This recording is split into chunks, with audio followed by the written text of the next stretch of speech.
All right, good evening. We're going through a little bit of growing pains. I got Tyler helping me out film, and I just went through a 2 or 3 minute rundown, and he basically hit stop instead of pause, and he says, I said this, and I know what I said. Nonetheless, I'm about to redo what I yapped about a minute ago. So, welcome to Diversified Diecast. We're going to kind of do these 20-minute reels, if you will. I'm trying to get them down to a reasonable time so I can crank out some more content for you guys. The short of it is I went through a lot of my clamshell collection, and there's 5 or 6 totes that I had, some of my nicer stuff, and I was wanting to basically get down to where I'm only clamshelling, Target Reds and Zamax. The Zamax are Walmart exclusives, and the Target Reds are Target exclusives.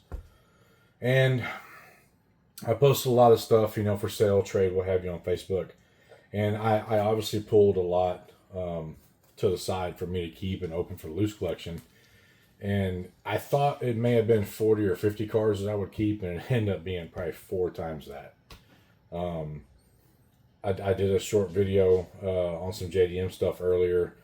Tonight we're going to do the Mustang set. I believe it's from 25 because these were out earlier this year. It's the 60th anniversary of the Mustang, if you will. And the Stars and Stripes set from last year, from 24.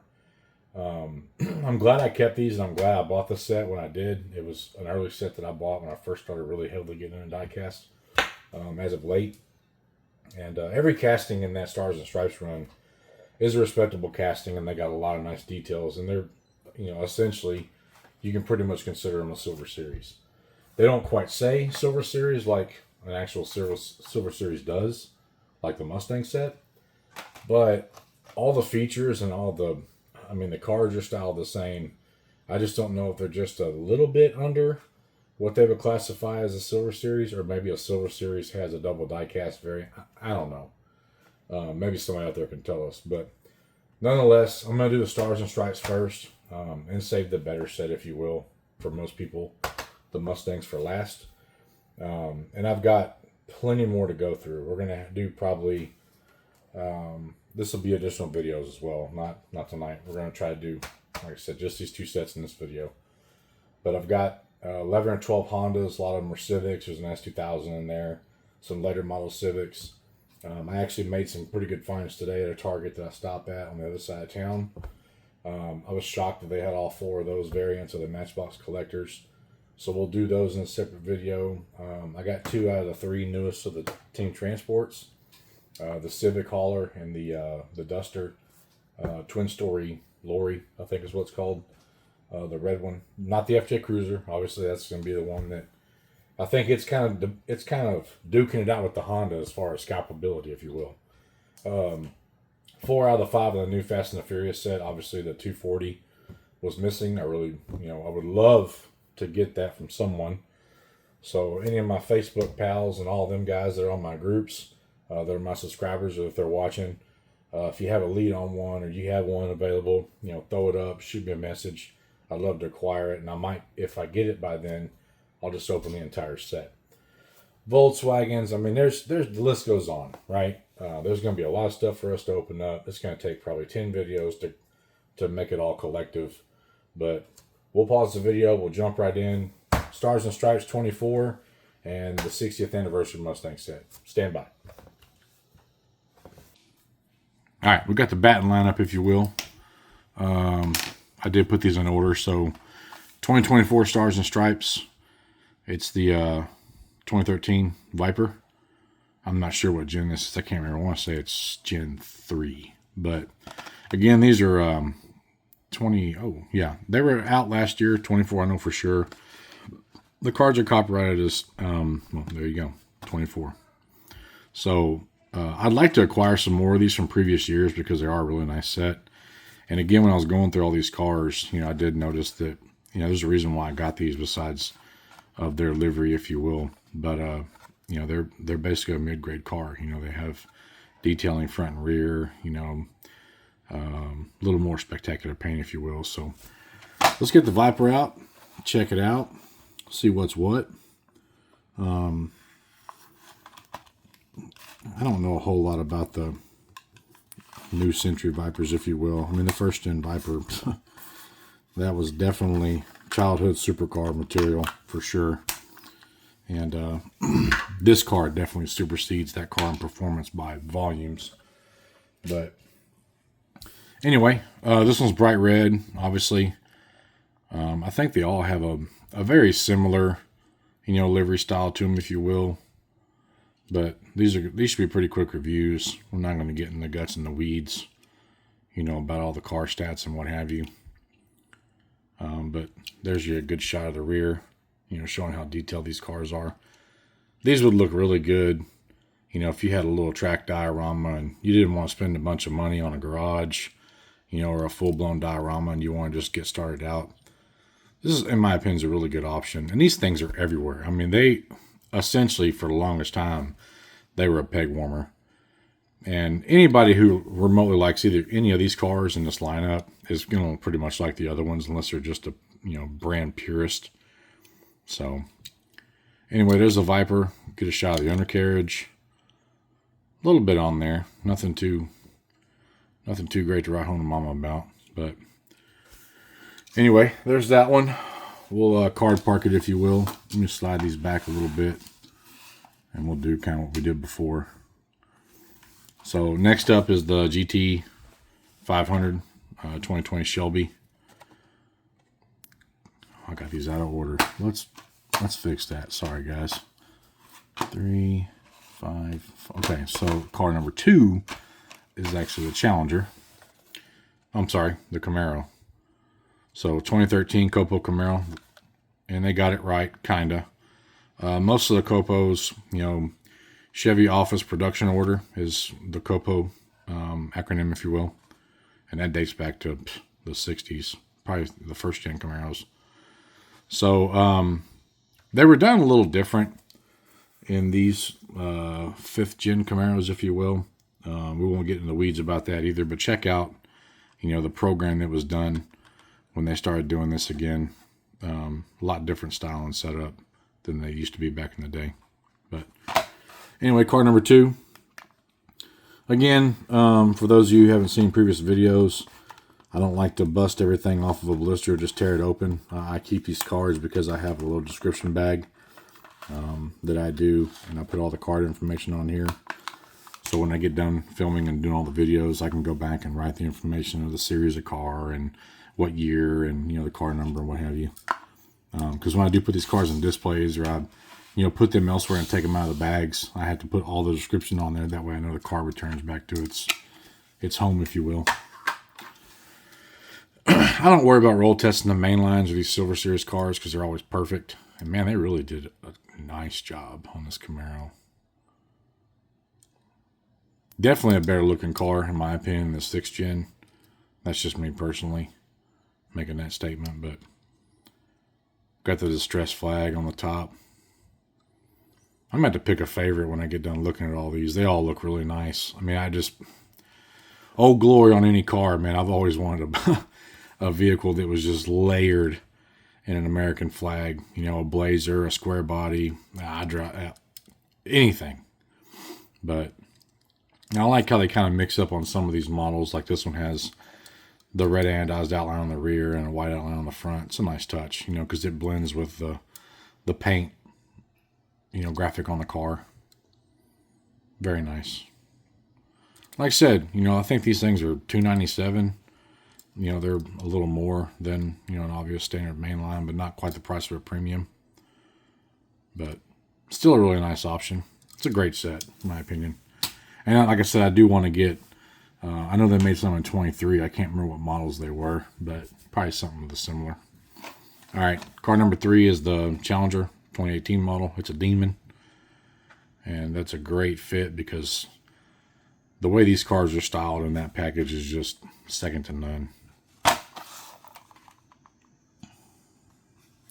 Probably need to put a fresh blade on the X-Acto. I've been doing a lot of cutting open on these videos, and I really couldn't tell you the last time I put a blade on here, but I would say it's probably due for a preventative maintenance measure.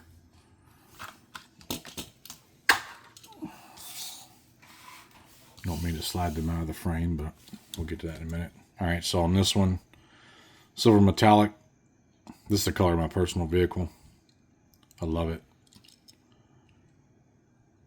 Not quite as good as the Camaro, I would say, or the Viper, but still nicely done. You know, for an improved mainline, if you will. Probably should have done something back here on the trunk lid. But this car in general is just, it's America's favorite, right? These things are everywhere. Dodge really just, they did not have a niche market. Everyone drives these cars and owns these cars. And same thing with the Charger. I would have never thought that making the Charger a four-door sedan would have had the implosion that it did, but hats off to Dodge. Nice job. The rear of this car it definitely makes up for the front. That is about as close to a green light or an Auto World or even a Hot Wheels Premium as you can get. Undercarriage is so-so. You know, I'm glad they at least make an attempt to do something good looking at it like that, but it just looks so blank when they do that. I mean, change the font. You know, at least show the tail shaft of the transmission and the drive shaft. You know, just do something, right? But again, they're toys. They're not always considering the adult folk, you know. I like the interior on this one. It's bright blue. That's different. And obviously this demon is passenger seat delete. Nice little Easter egg. Not sure if it's back seat delete. It's kind of hard to tell. But there's a good chance it is a rear seat delete if it doesn't have a passenger seat. So, awesome job. Car number 4. Now we're on the Shelby GT500. I'm sure this car won't disappoint. And for those of you who are out there who are Mustang haters, I get it, you know, but I'll tell you this. That 5-liter Mustang, man, the 20, what are we looking at? Let me get this right. 2010, is that right? There's 3 or 4 generations of the 5-liter now. They make a lot of power, and they make a lot of power easily, and you can talk all the trash you want.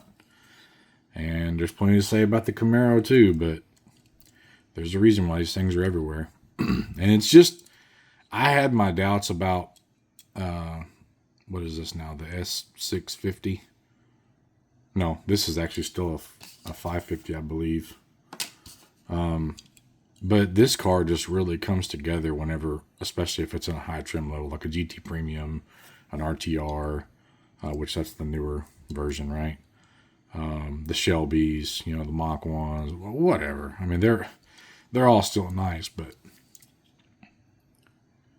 you got that one right. That's, like I said, the only thing you could have made this better was touch up the, you know, tailpipes or something maybe. This car doesn't need anything back here on the back. I like the black inclusion. That's kind of cool. It kind of separates it from the rest of the lineup. Man, this might be my favorite, honestly. That Camaro's, yeah, I think it's going to be the Mustang. Sorry. Not sorry. Anyway, nonetheless, Shelby livery, obviously. Fun fact, I learned something the other day. I thought I knew enough about Shelbys, which we're always willing to learn, right? But did you know that Carroll Shelby, the great man that he had his own stance on things? And I can't remember the full story of it, but the 30-second version is they were basically trying to claim the fame, the name of the GT350s back in the day on the first-gen Mustangs. And there was some kind of argument between, you know, Shelby America and Ford and what have you. And from what I understood, Shelby was over here and Ford Racing or Ford Motor Development was across the way. And he told his shop foreman, or basically, you know, shop super, he said, all right, we're going to settle this. Walk from our building to their building, count your steps, and come back and tell me what it is. And it was 347. So he decided, all right, we're just going to round it up, and we're going to call this thing the GT350. And that's just, they're going to have to take it and accept it and be done with it. So, fun fact, that's how they named the initial GT350. When they named the GT500s, they just said, oh, we'll just change it and make it 500 because it sounds cool. So, for all you Shelby and Ford fanatics out there, that's the story I heard. I thought it was neat. I'm sure there's some kind of twist I may have left out or may need some improvement on, but I thought that was a pretty neat fun fact I watched the other day. So anyway, this is probably my favorite, if I'm being honest.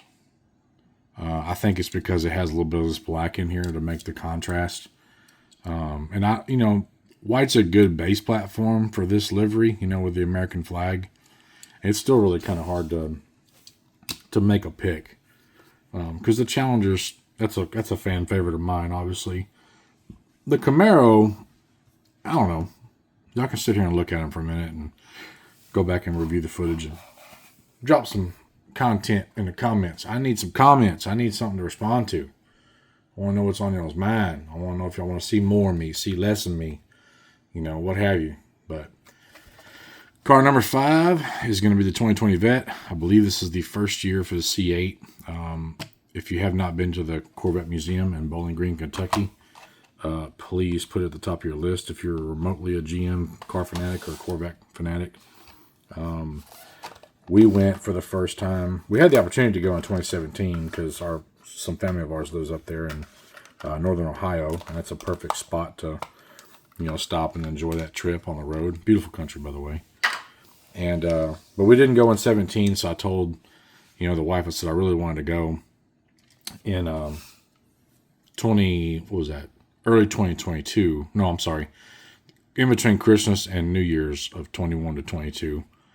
And they actually had 3 of these up front, and they were basically waiting for acceptance of delivery. So the customers are basically coming to the museum to accept their keys to their cars. And, the Corvette history is just so grand itself. And there's plenty of history in there, and there's plenty of things to look at. And they have a really nice display, in accord of the incident that happened from the sinkhole. So, again, if you're a Corvette guy, you're a GM, fanatic, or you're just a car guy in general, please make it a point to do that and make a visit to that place because it's definitely worth it. And you're going to carve out, at least for any guy who likes to stop and read and admire, it's probably a minimum 2-hour walkabout. I think we were there about 3 hours. She was really patient and she enjoyed looking, and so did the kids. So it's a fun time. Go check that out. All right, they got a little bit of distress on here. It makes it kind of cool, but honestly, if you don't look at it hard enough, it looks like it's just a bunch of errors. But not bad. The paint on this car really saves the graphics they decided to go with, because it's probably the best looking paint color because it's the metallic one. But there's the front. Another shot of the rear. Really nice job on the rear. We could have put some kind of license plate on some of these, in my opinion. Abbreviate stars and stripes, or, who knows, ST 2024 or something like that. But there's that. So there's those 5. We will slide these back over in order so we can get the Mustang set out, because I'm sure plenty of y'all want to look at those, because I'm sure a lot of you have them and are scared to open them or just don't want to, and that's fine. That's as Bobby Brown used to say, your prerogative. Hopefully I'm not time dating myself for those of you youngsters who don't know who Bobby Brown is. But that's the beauty of this hobby. You can do whatever you want. You can card collect. You can do a little bit of everything. You can loose collect only. It's totally up to you. All right, I think I had these in order. So let's see if this is number 1. Okay, number 1, number 2. Okay, so we're going to have to go a little backwards. They're in order, but they're not stacked in order.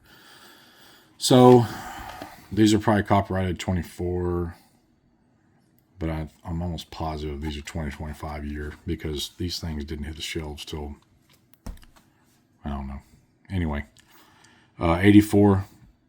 Oh, this is the SVO. I thought it was just a standard Fox body. So, for those of you who know about the SVO, it's not the grand premiere of the Mustang, but this is still a really nice rendition of it. This casting isn't quite perfect. I'm not crazy about it, but the SVO package did essentially appear to be a little bulkier, the way they was styled it with the body kit and that really weird rear window spoiler and what have you. But car number 1, I'm sure it probably looks a lot better out of the package. Again, another reason why I wanted to get these things out and jailbreak them, because that RTR definitely looks like a girlfriend of a premium. And that 71 is probably a really nice car outside the package too. But we'll find that out soon enough. Nice detail. It's got the fender badge. It's actually really nicely done. The lines on there nice and straight. Beautiful tempos on the rear. And, you know, it's hard to always get these paint lines and all this edging, if you will, to be straight. And they actually took a little time to make sure it's not paint chipped or, you know, non-spray covered or what have you. Little Hot Wheels flag down here on the door by the rocker molding. Not too bad on the front. They chose to go with paint versus a tampo, which is fine. It's got a little blemish right there on that tape line, but I mean, you're really looking at it close, you know, the way we are here. Mustang SVO, got the Ford decal on the right, like all of them do. Undercarriage is okay, all right. Not too bad. Better than the ones we've been looking at. Not fully complete. I really wish they would have stuck the tailpipe out the back. But I will take it. And I don't know if this is actually an 84, because I could be wrong because it's an SVO. But the box bezel Fox body, which is the twin headlights, was on these cars until 86. So I could be wrong. They could have done these, and I should know, because I know enough about Mustangs to get me in trouble. But just know that when they came out with the Fox body Mustang in 79, they had twin headlights up until 86. And 87 is when they went with the 87 to 93, if you will, single headlight lens. But still, very nice. Can't complain about that. It's got some decent detail on it. It looks good. I ain't complaining about it. Card parked down right there. All right, car number 2 is a 69 Boss 302 in red. Not my favorite color in the Boss. I'm more of the, I should know the paint colors and the names, but the yellow was a favorite, even in a 70 Boss, not this year model. Or the blue. I mean, red's not bad, but it just would be my first pick of the Boss package, personally. But to each his own. Still a red Mustang. I mean, you can't complain about that.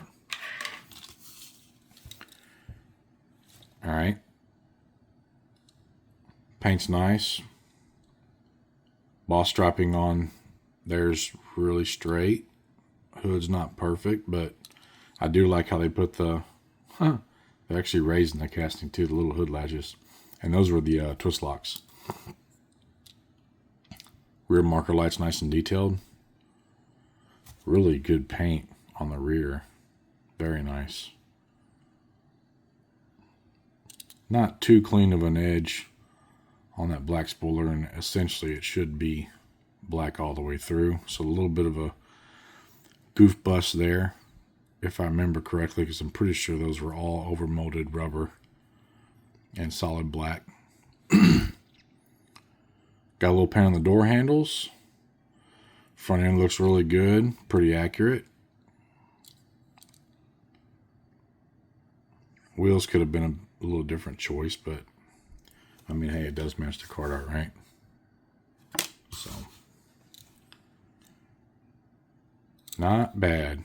Oh, there it is. We had to screw that up. That's okay. At least I got the header, or, you know, that is not a manifold, so that resembles a header. So again, this is more or less a custom, because that car didn't come with those wheels in the factory. But not bad. I'll take it. Alright. Car number 3 is the 71 Mustang Mach 1.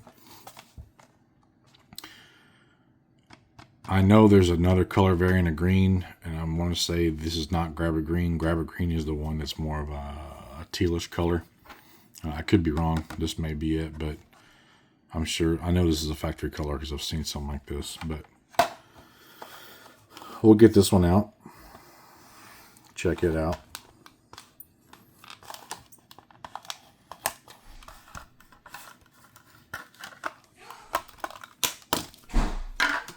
All right. Put the card over there. Oh, God. Look at that. Well, at least they got it all on there. Bell housing. Got a little cross member there. True duals. Out the back. Leaf springs on the rear. This one's actually not too bad. I mean, that's pretty impressive detail for even Hot Wheels, you know.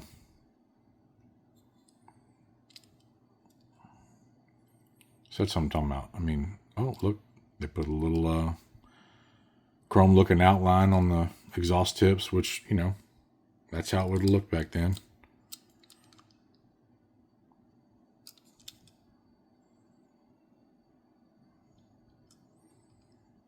I don't see any surprises or Easter eggs in the interior, but this is a pretty accurate wheel for what would have come on that car as an option. I can't remember what the standard wheel was. But there's the front. Again, these aren't premiums, but I mean, you're essentially getting a premium without a rubber tire, and it's at about 40% of the cost. So, probably the fan favorite of mine so far. The RTR is probably going to give it a good run for its money. We're going to check that one out right now.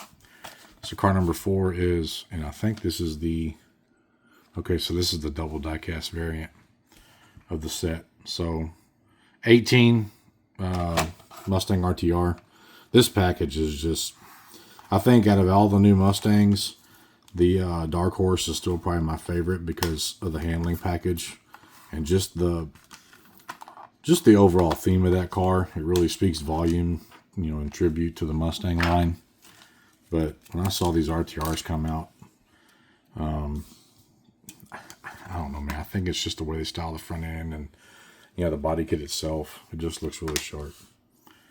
Yeah, this is double die cast, flat bottom, paint-wise. But again, I mean, if this thing had rubber tires on it, it could be a premium. Hell, it is a premium, you know. RTR SP5, Spec 5. This color combination is awesome. Just that dark graphite gray with that orange. It's just so different than what you see these days. And they really hit it out of the park with this car. I mean, I don't know much about it, but very beautiful ride. Get up a little closer. Not as good as the other ones, if I'm being honest, but the double die cast is a nice feature. The paint is really nice. The tempos in the front are definitely better than ones in the rear, but all things considered, it's still really nice. I mean, for a $3 car, it's great. Thank you, Hot Wheels. All right, last one is going to be the non-chase variant, if you will, or whatever they want to call that. So this is the one that's a little bit lighter blue. Like I said earlier, the chase variant, or the, I'm not really sure what they want to call it, but it has a double die-cast bottom, and I think it's zinc finish, so it's pretty obvious to notice it. And the paint, I'm not going to say it's Spectre Flame, if you will, but it's a little bit darker shade of blue. Probably 2 or 3 tints, you know, darker than this. And I think the wheels are the same. I'm not sure if it has rubber tires on it or anything like a Super, but when you put them side by side, you can clearly tell a difference. But on the pegs, it's really hard to differentiate. Just FYI, from what I've seen. You know, honestly, I don't have one, so I don't have one here in front of y'all to show you.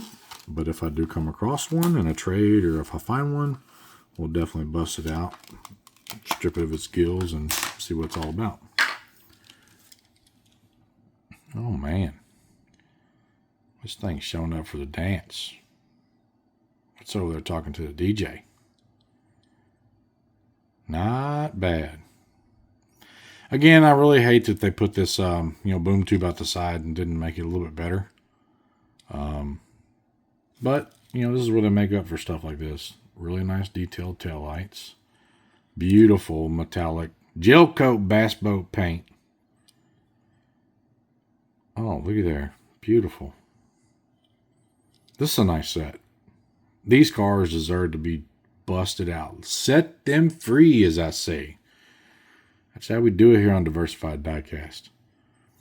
All right, so again, enough yapping. This one ran over a little bit longer, but I wanted to give y'all some good footage of, especially this set. The Mustang set. I knew it'd be really nice. The Stars and Stripes, from 24 was really good too. Try to get some of these back in the frame so we can conclude.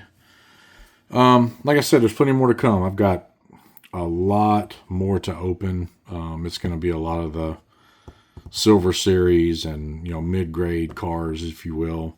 But we do have some other treats too. I actually just picked up the new Greenlight Kings of Crunch monster truck set, and it is super fly. I just happened to walk by there and noticed that they had some new ones in Walmart, the one by our house here.